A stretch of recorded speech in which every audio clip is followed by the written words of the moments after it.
رہی ہوتی ہے، رب ذوالجلال اس زندگی کے قدموں کو دیکھ رہے ہوتے ہیں۔ انسان کا سننا ناقص ہے جبکہ اللہ رب العزت کا سننا کامل ہے۔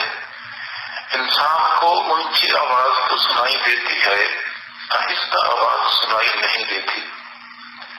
قریب کی بات تو وہ سن سکتا ہے، دور کی بات نہیں سن سکتا۔ ایک وقت میں ایک بندے کی بات سن سکتا ہے، دو بندوں کی بات نہیں سن سکتا۔ فون بندہ سن رہا ہوتا ہے، آس پاس کے بندے بات کر رہے ہوتے ہیں تو ان سے کہتے ہیں ذرا شور نہ کریں، چپ کریں، میں نے بات کرنی ہے۔ تو ایک وقت میں ایک بندے کی بات سن سکتا ہے، دو بندوں کی بات نہیں سن سکتا، جبکہ اللہ رب العزت کا سننا کامل ہے۔ حضور علیہ الصلوۃ والسلام نے فرمایا تمہارے اول تمہارے آخر، یعنی حضرت آدم علیہ السلام سے لے کے قیامت تک جتنی انسانیت نے دنیا میں آنا ہے یا آ چکے ہیں، یہ سارے کے سارے انسان اور جنات یہ سارے مل کے ایک بڑے میدان میں جمع ہو جائیں اور یہ سب مل کے رب ذوالجلال کو پکارنا شروع کر دیں، اللہ تعالی ہر ایک کی پکار کو الگ الگ سن سکتا ہے۔ اور پھر فرمایا کہ اگر پروردگار ذوالجلال ہر بندے کو، ہر انسان اور جن کو اس کی تمنا اور چاہت کے مطابق دے دے، پھر بھی اللہ رب العزت کے خزانوں میں اس قدر بھی کمی نہیں آئے گی۔ جیسا کہ کوئی بندہ سمندر میں سوئی ڈبو دیتا ہے، سوئی باہر نکالتا ہے تو پانی میں کمی آ چکی ہوتی ہے۔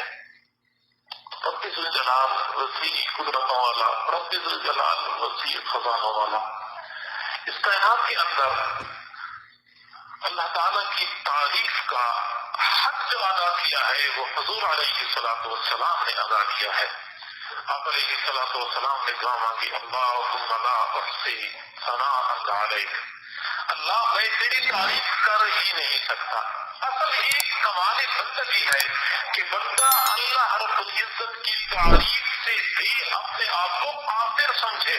اللہ میں تیری تعریف کر ہی نہیں سکتا، انت کما اثنیت علی نفسک، اللہ تو ایسا ہی ہے جیسا کہ تو نے اپنی تعریف خود کی ہے۔ وَلَوْ أَنَّ مَا فِي الْأَرْضِ مِنْ شَجَرَةٍ أَقْلَامٌ وَالْبَحْرِ يَمُدُّهُ مِنْ بَعْدِهِ سَبْعَةُ أَبْحُرٍ مَا نَفِدَتْ كَلِمَاتُ اللَّهِ، اور اس زمین کے اوپر جتنے درخت ہیں سارے کے سارے کلمے بن جائیں، جتنے سمندر ہیں وہ سیاہی بن جائیں، اور اسی طرح 7 سمندر اور بھی سیاہی بن جائیں، یہ قلم لکھتے لکھتے گھس جائیں گے، یہ سمندر لکھتے لکھتے یہ سیاہی خشک ہو جائے گی، لیکن ماں نفدت کلمات اللہ، رب ذوالجلال کی تعریفیں ختم نہیں ہو سکتی۔ اللہ تعالیٰ اپنی صفات میں کامل، بندے اپنی صفات میں ناقص ہیں۔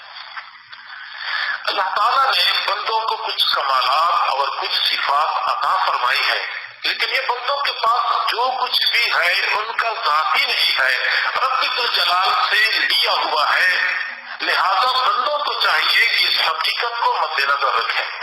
کئی مرتبہ ایسا ہوتا ہے کہ رب ذوالجلال کسی بندے کو کچھ کمالات اور صفات سے نوازتا ہے تو بندہ اپنی حقیقت، اپنی اوقات بھول جاتا ہے، سب کچھ اپنا ذاتی سمجھتا ہے، حالانکہ ذاتی بندے کے پاس کچھ بھی نہیں ہے۔